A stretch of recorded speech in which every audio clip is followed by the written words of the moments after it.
ఏజూడ్ ఏం మాట్లాడారు ఒకసారి వినే ప్రయత్నం చేద్దాం. ఒక్కసారి ఏజూడ్కి ఇటు అన్వేష్ ఇచ్చిన వార్నింగ్ ఏంటి ఒకసారి అది కూడా చూసే ప్రయత్నం చేద్దాం. హాయ్ హేజూడ్ బ్రో గారు, ఎలా ఉన్నారు? Happy new year. మీ వీడియో నేను చూస్తూ ఉంటాను.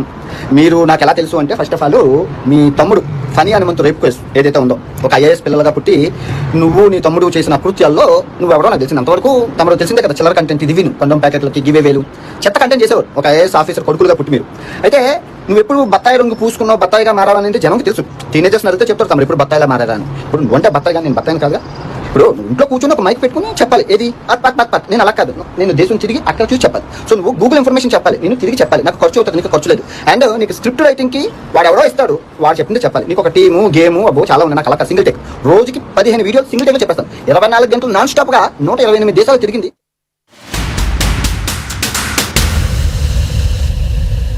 నగల సామ్రాజ్యం పెద్దది, మన వేడుకల్లో నగల పాత్ర పెద్దది. నగల్లో మన సంప్రదాయం అది పెద్దది. అదే విధంగా నగలు కొనేటప్పుడు మీ సేవింగ్స్ కూడా ఇకపై పెద్దగా ఉంటుంది. అన్ని నగల తరుగును ముందు కన్నా ఇంకా తగ్గించాం. ఈ తక్కువ తరుగును చూస్తే వెంటనే నగలు కొనేస్తారు. డైమండ్ జ్యువెలరీ ధరలు కూడా పెద్ద లెవెల్లో తగ్గించాం. ఇకపై అందరూ డైమండ్ జ్యువెలరీ కొనుక్కోవచ్చు. ఏ ఆఫర్లోనూ పక్కదారి పట్టకండి. ఇక్కడికొచ్చి కంపేర్ చేస్తేనే తెలుస్తుంది మీకు ఎంత పెద్దగా డబ్బులు ఆదా అవుతుందో అని.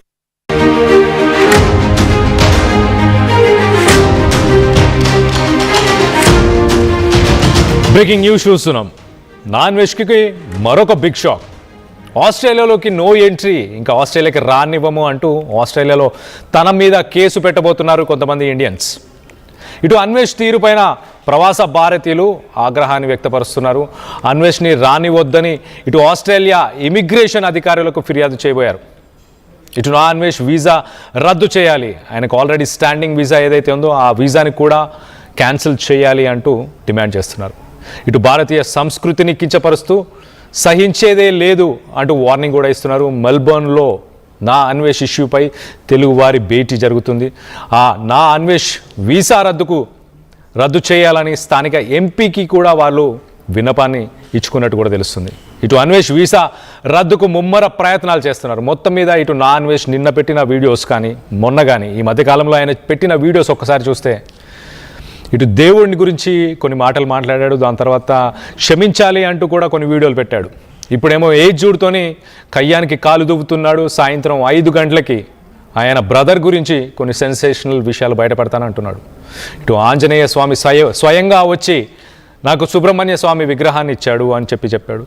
సో మొత్తం మీద ఇటు అవినాష్కి ఆస్ట్రేలియాలో ఎంట్రీ ఉండకుండా చేస్తాం ఖచ్చితంగా అంటూ ఇటు కొంతమంది ఎన్ఆర్ఎస్, ఇటు హిందూ సమాజ్కి సంబంధించిన వాళ్ళు, తెలంగాణ అసోసియేషన్కి సంబంధించిన వాళ్ళు, తెలుగు అసోసియేషన్కి సంబంధించిన వాళ్ళు మెల్బోర్న్ నుంచి మనతో పాటు ఉన్నారు. ఇటు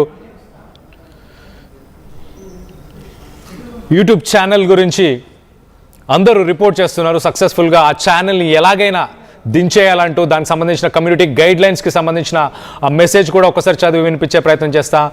what happens next after our review అంటే ఒకసారి రిమూవ్ చేయాలని పెట్టిన తర్వాత రివ్యూ చేస్తుంది యూట్యూబ్ రివ్యూ చేసిన తర్వాత if it violates our community guidelines keep the channel active. If it doesn't violate community guidelines visit report history for more information about reporting.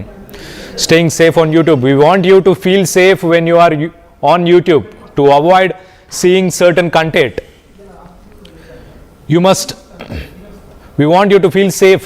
Basically YouTube guidelines ప్రకారం ఏ మతాలను కించపరిచినా, ఎవరైనా unsafe feel అయినా, unsecured feel అయినా వాళ్ళకి సంబంధించిన ఆ content మొత్తాన్ని కూడా యూట్యూబ్ గైడ్లైన్స్ ప్రకారం రివ్యూ చేస్తారు. రివ్యూ చేసి వాళ్ళు దాని తర్వాత ఆ ఛానల్ని తీసేలా వైలేట్ చేస్తుందా అన్న ఉద్దేశంతో చేసే ప్రయత్నం జరుగుతుంది. సో మొత్తం మీద దీనికి సంబంధించి మీరు కూడా మాట్లాడాలనుకుంటే కింద స్క్రాల్ అవుతున్న నంబర్స్కి కాల్ చేసి ఈ సమస్య గురించి, ఈ ఇష్యూ గురించి, వీటన్నిటి గురించి మీరు కింద స్క్రాల్ అవుతున్న నంబర్స్కి కాల్ చేసి మాట్లాడవచ్చు. సో మొత్తం మీద ప్రస్తుతానికి మెల్బోర్న్ నుంచి మనతో పాటు ఇటు రామ్, శంకర్, అలాగే విజయ్ అండ్ వంశీ వీళ్ళంతా అక్కడ తెలుగు అసోసియేషన్కి సంబంధించిన వాళ్ళు, తెలంగాణ అసోసియేషన్కి సంబంధించిన వాళ్ళు, తెలుగు హిందూ సమాజ్కి సంబంధించిన వాళ్ళు. సో వీళ్ళందరూ మనతో పాటు ఉన్నారు. వీళ్ళతో మాట్లాడి తెలుసుకునే ప్రయత్నం చేద్దాం. అసలు ఆస్ట్రేలియాలో ఇటు అవినాష్కి సంబంధించిన ఈ వీసాని, టూరిస్ట్ వీసాని క్యాన్సిల్ చేయమని వీళ్ళు ఆల్రెడీ ప్రపోజల్ పెట్టేశారా? అది ఆస్ట్రేలియన్ ప్రభుత్వం ఆమోదించిందా లేదా తెలుసుకునే ప్రయత్నం చేద్దాం. మొదటగా ఇటు రామ్ గారు మీరు చెప్పండి. ఇప్పుడు మీరు ప్రస్తుతానికి అక్కడ ఉన్న ఎంపీని కలిసాము, ఎంపీకి ఒక వినతి పత్రాన్ని ఇచ్చాము అని చెప్పారు. దానిపై ఎలాంటి రెస్పాన్స్ ఉంది అక్కడ గవర్నమెంట్ నుంచి కానీ ఆ ఎంపీ నుంచి కానీ? హలో కళ్యాణ్ గారు. రైట్. సో యాక్చువల్గా ఫస్ట్ మేము లోకల్ పోలీస్ని అప్రోచ్ అయ్యామండి, Okay. సజెషన్ తీసుకోవడానికి ఈ ఇష్యూ మీద అసలు ఎలా ఫార్వర్డ్ అవ్వాలి మనం అని. వాళ్ళు ఇచ్చిన సజెషన్తో మేము మా లోకల్ ఎంపీని అప్రోచ్ అయ్యాము. ఎంపీ గారికి మేము డీటెయిల్గా చెప్పామండి, ఇలా అన్వేషణ